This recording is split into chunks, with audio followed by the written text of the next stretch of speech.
The glass door of the Silver Spoon Diner chimed like a cheap alarm clock at 9 p.m. and every head in the place swiveled toward the sound. A man in a charcoal Tom Ford suit stepped inside as if the linoleum were red carpet.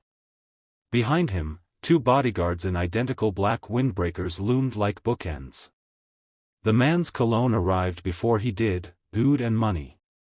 He scanned the room the way a lion surveys a watering hole, then barked, "Table for one. Best you've got." Maria, wiping down booth 6 with a rag that had seen better decades, didn't look up. "Sit anywhere the vinyl isn't cracked, sir." Menus on the table. The Billionaire, Victor Langford, tech mogul, 3 commas in every headline, snorted.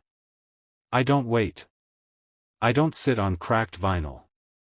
And I certainly don't eat off menus printed on printer paper." He flicked the laminated sheet with a manicured finger. "Bring me the chef. Now." The cook, a tattooed ex-marine named Rico, poked his head through the pass-through. "Chef's off tonight. I flip, I fry, I don't bow." Victor's laugh ricocheted off the pie case. "Perfect. A comedy club with grease. Fine. Eggs Benedict, hollandaise on the side, caviar instead of Canadian bacon. And coffee, Ethiopian single origin, pour over, 92 degrees Celsius. Go." Maria finally met his eyes. "We've got scrambled, fried, or poached. Hollandaise comes out of a packet. Caviar's whatever's swimming in the creek out back. Coffee's whatever's left in the bun. Take it or leave." Victor's smile thinned to a blade. "Do you know who I am?" "Someone who's about to miss last call for common sense," Maria said, voice low, steady, the way you talk to a spooked horse. Behind her, in the corner booth beneath the flickering Budweiser sign, a boy of maybe 10 looked up from his sketchpad. His hearing aids glinted under the neon, tiny cobalt shells tucked behind each ear. He tapped the table twice. Maria turned, read his lips without thinking, "Mom, he's loud." She signed back, quick flicks of her fingers, "I know, Mijo. Eat your pancakes." Victor caught the motion. His gaze slid to the boy, then to Maria's hands. "What's this? Charades hour?" He raised his voice the way people do when they think volume equals comprehension. "Hey, kid. Can you hear me?" He cupped a hand to his ear theatrically. "Hello? Anybody home?" The diner went mausoleum quiet. A trucker in Carhartt stopped chewing. The waitress on break, Jen, froze with a coffee pot mid-pour. Maria's rag stilled on the formica. The boy, Eli, tilted his head, puzzled. He signed again, slower. "Why is he yelling?" Maria's answer was a single sign, arrogant.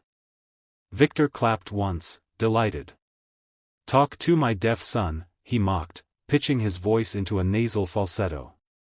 "Oh, wait, he can't. Priceless." He pulled out his phone, thumb hovering. "This is going viral. Waitress and her broken kid ruin billionaire's midnight snack. #compassion." Something in Maria's shoulders changed, like a dam deciding whether to hold. She set the rag down, walked the 4 steps to Victor's table, and placed both palms flat on the surface. Leaned in until the oud cologne mixed with diner grease. "Say it again," she whispered. Victor smirked. "What, that your?" She cut him off, voice suddenly amplified, clear as cathedral bells. "Say it to his face. Not mine. His." Victor opened his mouth, closed it. The bodyguards shifted, unsure whether this counted as a threat. Maria straightened, turned to Eli, and signed with deliberate grace, "Come here, love." Eli slid from the booth, sketchpad under one arm. His sneakers squeaked. He stopped a foot from Victor, looked up, and waited. Victor cleared his throat. "Look, kid, I." Eli lifted the sketchpad, flipped to a fresh page, and began to draw. The charcoal flew, bold, economical lines. In 30 seconds, Victor's face stared back from the paper, the sneer, the raised eyebrow, the phone. But the eyes were hollow, cartoon XS. Beneath it, in block letters, scared man yells at children. Victor's cheeks colored. That's not. Eli tore the page free, held it out. Victor took it automatically. The boy signed, and Maria translated without looking away from the billionaire. He says you're afraid of what you can't control. Like sound. Like silence. Like a kid who doesn't need your voice to see you. Victor stared at the drawing. The diner's ancient clock ticked like a heartbeat. Somewhere, bacon popped in a pan. Maria spoke again, softer now. My son lost his hearing at 3. Meningitis. Doctors said he'd never speak, never read, never amount to much. I was 19, flipping burgers at a truck stop, pregnant with hope and nothing else. Every night I learned a new sign so he'd have a language before breakfast. Every paycheck went to therapy, to schools that cost more than rent. I carried him on my hip through night classes, through evictions, through the night he cried because the world went mute and I couldn't fix it. She reached out, brushed a curl from Eli's forehead. But he fixed me. Taught me that listening isn't about ears. It's about showing up. Victor's phone buzzed, probably his driver, probably a boardroom in Singapore, but he didn't answer. The sketch trembled in his hand. Maria continued, you walked in here thinking money buys silence. It doesn't. It buys private jets, not peace. You mocked my son because his world is quieter than yours. But his world is full. He hears colors. He hears heartbeats in pencil strokes. What do you hear, Mr. Langford, when the stock ticker stops? The question hung like smoke. Victor looked at Eli, really looked. The boy's eyes were the color of river stones after rain, clear, unblinking. He signed again. Maria's voice cracked as she translated. He says you have sad hands. They hold phones, not people. Victor glanced at his manicured fingers, the sketch crumpling slightly. One of the bodyguards cleared his throat, the other stared at his shoes. Jen, the other waitress, finally spoke. Maria, order up. But her voice was thick, like she'd been crying into the coffee. Maria didn't move. One more thing, she told Victor. Apologize. Not to me. To him. And mean it. Victor opened his mouth, maybe to refuse, maybe to call security, but Eli did something no one expected. He stepped forward, took Victor's free hand, and placed it over his own heart. Then he placed Victor's other hand over the billionaire's own chest. A bridge of pulse beats. Victor's breath hitched. The diner's fluorescent lights buzzed. Somewhere, a baby cried in the parking lot, then quieted. Eli signed. Maria whispered the words like a prayer, same rhythm. Same scared. Same brave.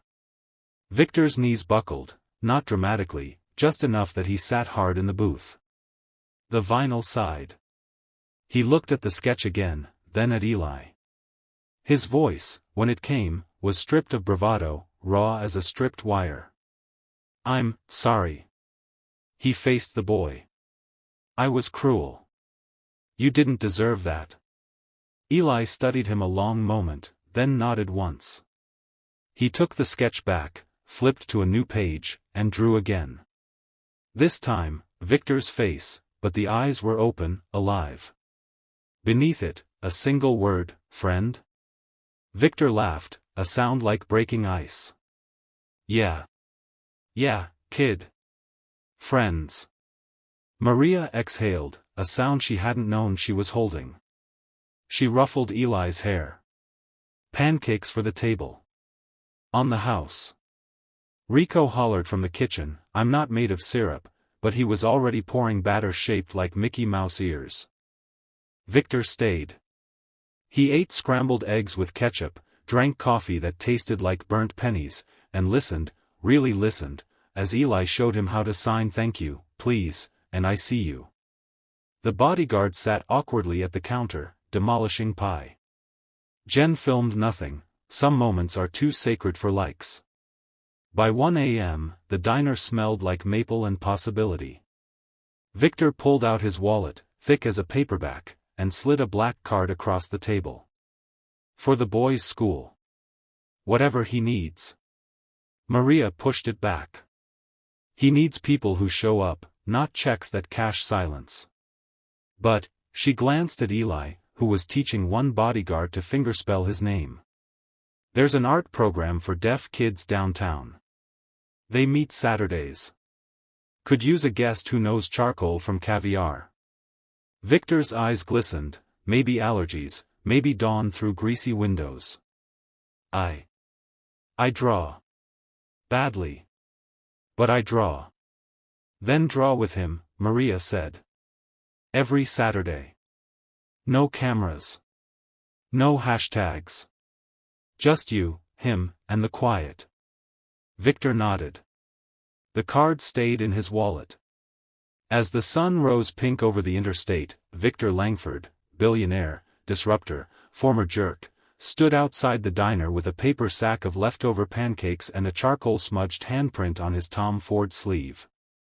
Eli waved from the window, signing "see you soon." Victor signed back, clumsy but earnest. Maria locked the door behind them, leaned against it, and let the tears come. Not for the insult, not for the sleepless nights, but for the moment a stranger's heart cracked open wide enough for her son to step inside. If this story moved you, if it reminded you that the loudest voices often hide the emptiest rooms, smash that like button. Subscribe, because every week we're bringing you real moments that prove kindness isn't a hashtag, it's a heartbeat. Drop a comment. When's the last time you listened with more than your ears? We'll read every one. And if you're ever in a diner at 3 a.m., order the pancakes. They taste like second chances. See you next Saturday. Bring your quiet.